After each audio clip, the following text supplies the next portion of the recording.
hemos hecho también anteproyectos de ley que tienen que ver con la participación ciudadana. Soy creador de la ley del referéndum consultivo y el aprobatorio. ¿Es defensor de Magali Feble? ¿Por qué no lo dice? Sí. También. Ay, Claro que no, sí. ay, la maga. Antes de finalizar también, me llama mucho la atención un caso que usted está llevando, pero ya he hablado mucho de eso en algunos lugares, pero aquí Ay, me llama Dios. la atención de cómo una persona puede mentir a tal punto de decir que le están invadiendo una propiedad no siendo de él de verdad. O sea, ¿hasta qué punto una persona es capaz de mentir? Y usted, ¿cómo está llevando el caso? Yo quisiera saber, antes de finalizar,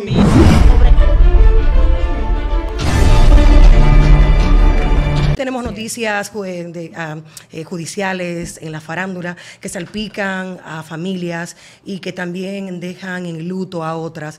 En lutos a personas que todavía permanecen con vida y a otros que ya no están con nosotros de esta profesión. Nosotros hemos invitado al abogado Carlos Mesa, quien es un abogado penalista y también constitucionalista, para que él nos hable del caso que anoche la gente no durmió en la República gente Dominicana. se acostó muy tarde. Es un abogado que ha representado a diferentes políticos. Entre ellos, uno de ellos, tenemos a Botello. Tú sabes que es un hombre que como diputado su voz se ha alzado en el Congreso Nacional. Señoras y señores, con nosotros el abogado Carlos Mesa.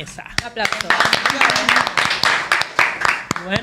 Bueno, qué compromiso. Sí.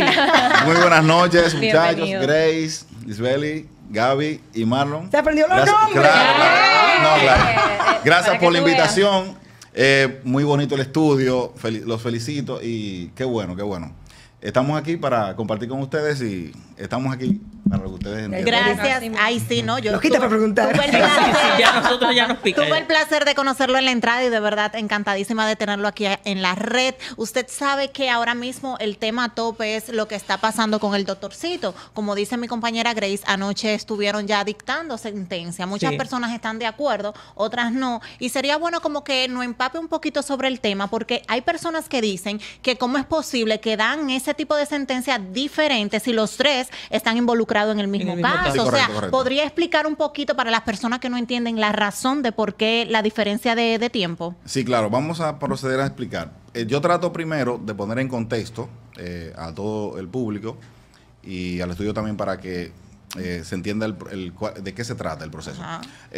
Esto, lógicamente, es un caso que nos mantuvo durante aproximadamente, bueno, más de un año, porque específicamente fue el 16 de abril del año cuando ocurrió esa trágica noche y perdió la vida ese joven, Joshua Fernández, en ese lamentable hecho. Bueno, pues ya tenemos el desenlace que ocurrió anoche, pasado las 2 de la madrugada. Fue una decisión que tardó, las jueces se fueron a deliberar desde las 4 de la tarde y mucha gente no entendía del por qué duraron tanto en esa deliberación. Sí. Lo que tenemos que entender es lo siguiente. Hubieron muchas teorías, básicamente teorías y contradicciones de todas las partes. Y nosotros, como especialistas en la materia, pudimos advertir sobre algunas cuestiones elementales. ¿De qué estamos hablando? Estamos hablando de que se estaba atribuyendo, o toda la atención se mal dirigió al hijo del doctor Nastra, al doctorcito, Wesley Carmona. Y esa, bueno, como todo el mundo se volcó en la atención de él como figura, descuidaron cuestiones elementales, cuestiones esenciales. ¿Cuáles? De hecho, poco se hablaba del propio fallecido. Todos se volcaron en ello, pero se olvidaron del disparo. Se olvidaron del disparo y quién efectuó el disparo. Y esas cuestiones, todas esas cuestiones fueron plasmadas durante el proceso. Entonces, ustedes se preguntarán por qué, en principio, o sea, los abogados defensores en el caso de Chiquito y de Luisito, se imponían diciendo, no, a mí hay que juzgarme por lo que yo hice, que fue el robo. Yo no tengo que ver con la muerte. Creo que Chiquito también se destapó diciendo que él era familia de él y ese tipo de cosas, que él no. Y entonces, como todos se enfocaron en en el doctorcito, diciendo que él no tenía que ver, o sea, fue una mala estrategia también de defensa de sus abogados, decirle, no, vamos a desligarte del tema, y trataron de tergiversar el asunto por ahí. Ustedes se fijarán que ellos se descuidaron y por eso no pudieron concatenar una verdadera defensa. Se enfocaron en decir que él no tenía que ver con el tema, cuando todos los elementos de prueba iniciales lo ponían a él en el terreno de juego.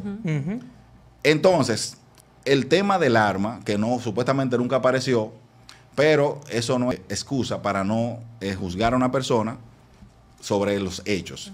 Entonces, de manera puntual, los jueces, cuando tuvieron ese caso, estamos hablando de que es un caso que nosotros los hemos autodenominado como un delito preterintencional. ¿Qué es un delito preterintencional?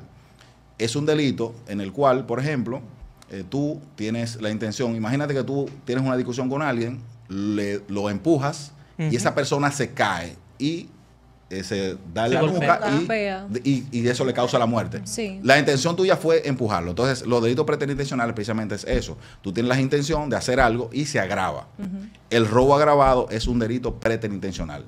Entonces, hay dos teorías. Una es, ok, vamos a ver la intención y otra cosa vamos a juzgar por el resultado. Los delitos agravados, en este caso, se condenan por el resultado. Pero una pregunta, perdón que lo interrumpa, doctor. Hay otros casos que han sido muy sonoros, el caso de Emily, que Entonces, vamos a comparar los casos. Claro. ¿Por qué se le dictan 5 años de prisión a la madre de Marlon, quien fue una actora intelectual de este asesinato, que fue un asesinato horrible de una niña embarazada? ¿Y cuál es la diferencia en estos dos casos? Porque la gente se ha volcado también y los ha comparado muchísimo. Lo ha comparado. O sea, ¿por qué entonces tú dictas 5 años, que son una diferencia muy grande de años? Mira qué es lo que ocurre. Yo, precisamente en un programa de televisión, sobre ese caso en particular, el caso de Emily Peguero, di también mi opinión puntual. A la madre de Emily Peguero, a la madre de Marlon, del joven, no la juzgaron porque ella fue la autora intelectual. De hecho, no, eso no se pudo comprobar. Ella fue juzgada por el tema del ocultamiento. Entonces, nosotros, en nuestra ley, el tema del ocultamiento es hablado en una pena en ese nivel. O sea, por eso los casos hay que poner en su contexto. ¿Qué resultó? Ciertamente, sí, ella actuó como en su calidad de madre. Claro, participó en el ocultamiento del cadáver, pero no en cuanto, porque eso fue un hecho que lo cometió él. Ciertamente, es un caso que podíamos poner en contexto, pero es ahí donde tú puedes entender. Y de hecho, trayendo al símil a este caso, es que los jueces tienen que decir cuál fue la participación de cada quien en el hecho. Entonces, la participación en ese caso puntual, ella no tuvo que ver con el tema de la planificación.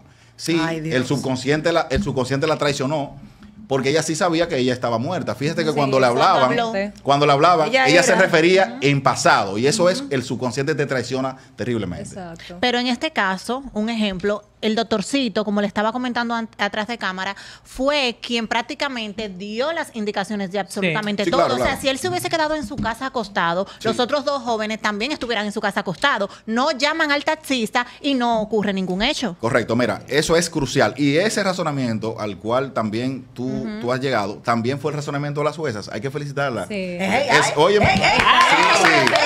Ese razonamiento.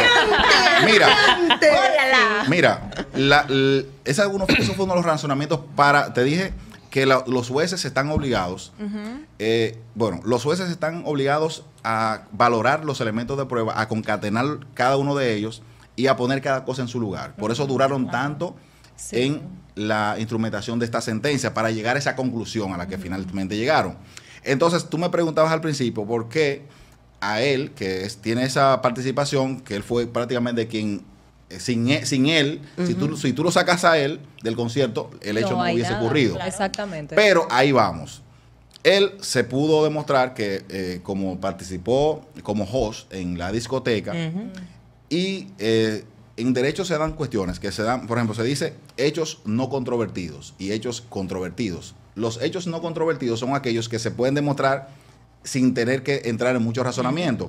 El hecho no controvertido fue que se trataba, que en esa discoteca compartían jóvenes y que disfrutaban, ¿verdad? De ese tipo de fiesta. Y que el doctorcito trabajaba ahí, en ese lugar, y tenía ese tipo de confianza. Pero ¿cuál es la situación? Que cuando las juezas hacen el razonamiento y ante la excusa de que él dice, no, es que yo no llamé y no le dije que hicieran tal cosa, ellas dicen, pero es que cuando tú le escribes a él y se pudo concatenar de tu teléfono, que tú le escribiste faltando 20 minutos para cerrar el tiempo. Exacto. O sea, que tú no lo invitaste para que ellos vinieran a compartir. Horas. Él lo invitó para... Tú lo invitaste para un tema específico. Exacto. Por ahí. Por eso se deliberó en ese caso que fue así, porque me imagino que básicamente esa hora que ella estaba cerrando la discoteca, por eso no tenía sentido que él estuviera supuestamente para trabajar, ¿cierto? Correcto, así es.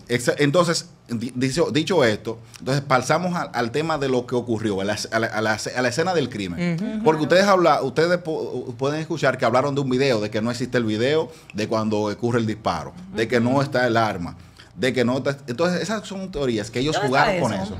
Eso mira, esas cosas, esas pruebas, vamos a poner que esas pruebas no estuvieran. Pero aquí hay un elemento crucial. ¿Y cuál es? El hecho de que las armas no estén y que yo, por ejemplo, haya cometido un hecho y oculte el arma, eso no es una excusa para que a mí no me juzguen por el hecho, porque hay un hecho no controvertido, y es que hay una persona que resultó muerta producto de un disparo de un arma de fuego, no fue de un cuchillo ni nada.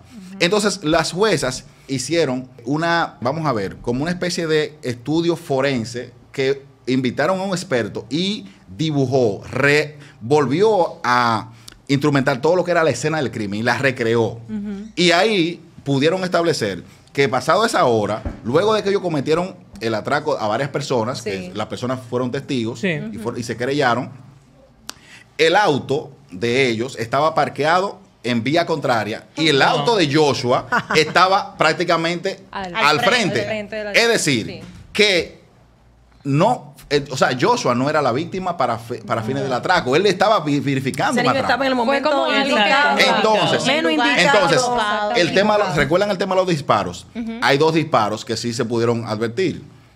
Luisito y Chiquito fueron los que dispararon. Y se pudo evidenciar que el doctorcito estaba en el vehículo y también, señores, el chofer, el taxista fue un testigo idóneo, un testigo clave, que, dicho sea de paso, quiero reconocer que las juezas advirtieron que ciertamente él tuvo participación en la asociación de malhechores, en el concierto de voluntades, él tuvo participación. Que el hecho de que el Ministerio Público no le imputara un cargo... ¿Qué pasó con él? Mira, yo, modestia aparte, he sido uno de los abogados. No le dieron nada, ni un añito a él, ni nada. Es que todavía hay posibilidades de que eso pueda pasar. No. Debo de explicar esa parte, porque eso es un tema incisivo que debe explicarse bien. Yo, como abogado, en la materia, he escrito mucho sobre el tema de las delaciones premiadas. Delaciones premiadas cuando el imputado habla, cuando sapea, ¿verdad? Claro. Y habla de lo que hicieron, de cómo cometieron los hechos. El Ministerio Público, generalmente, en los casos de corrupción administrativa y otros procesos, lo que hacía era que los imputaba a todos. Lo imputaba a todos y le conocía medida de coerción a todos. Yo decía que eso estaba mal. ¿Tú sabes por qué? Porque no se puede ser imputado y delator o colaborador eficaz al mismo tiempo. Yo decía que el Ministerio Público, el imputado o es un testigo de tu proceso o tú lo tienes que acusar, pero tú no puedes acusarlo y ser al mismo, o sea, es una teoría mía.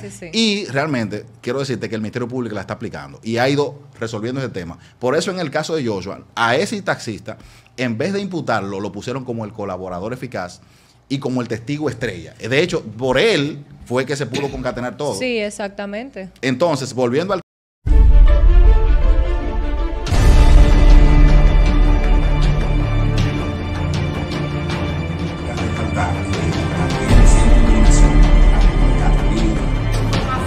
pero ya ellos tienen, e incluso yo me enteré